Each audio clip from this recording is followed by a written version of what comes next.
takže teď už jsme znát všichni. Takže já vás tady vítám při našem prvním projektovém dnu, který se týká řemesel.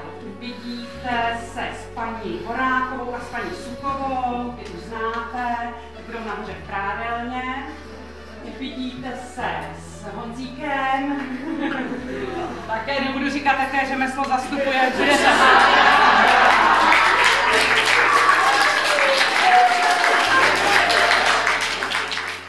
velkou metlu a s tím třeba šleháme pomazánky nebo s tím děláme bramborovou kaši, ochucený tvaroh.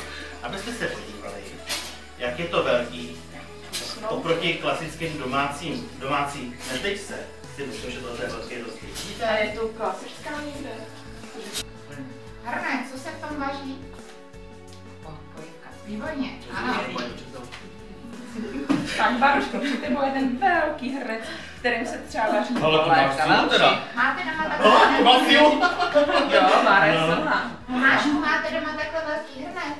Další. Takhle velkém hrnci se tady Nemáte takový velký, určitě ne. Hele, už mě a pak se vlastně dodává politán. Pak se vlastně udělají. Ještě taky zdělá. To nevadí. Takže ten, kdo chodí do posilovny nebo do tělocvičny, to je vlastně náhrada. Tak si to hned Bára nám tady já vlastně tu hlavní... Jak jsme o tom mluvili, nejdřív udělali ty díry do zdí, že jo? Natáhli tam ty trubky, rozvedli to tady a zapojili to potom. Jako, kdyby si třeba rozbilo tohle umyvadlo, tak tam dáte to nový. Přesně tak. Tak vezmu nový umyvadlo, tam to starý odšroubuju, protože to tam je přišroubovaný. Odnesu ho. A uděláme 2 kroky dopředu. A pak tady takový starý vystavač. Ano, Káďa, postav.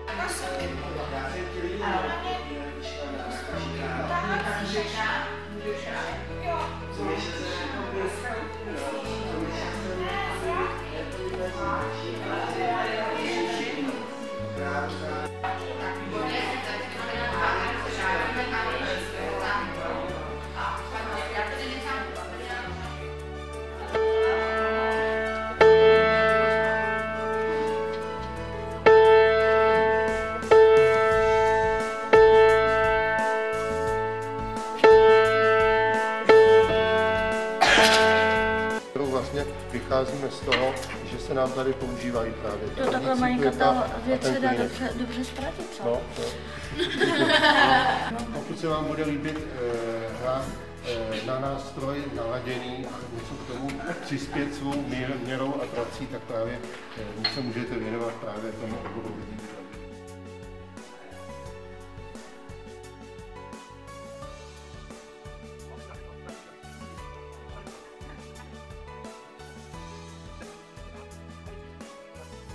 A to přábovku budování, co to je? To je taková bublinka, že když je to uprostřed, ta bublinka, tak to znamená, že to je rovně. A kdyby to bylo mimo, třeba vlevo nebo vpravo, tak že to je křivé. Tak, kdo schválně tuší, co to děláme za práci? Mase? Do pěstí.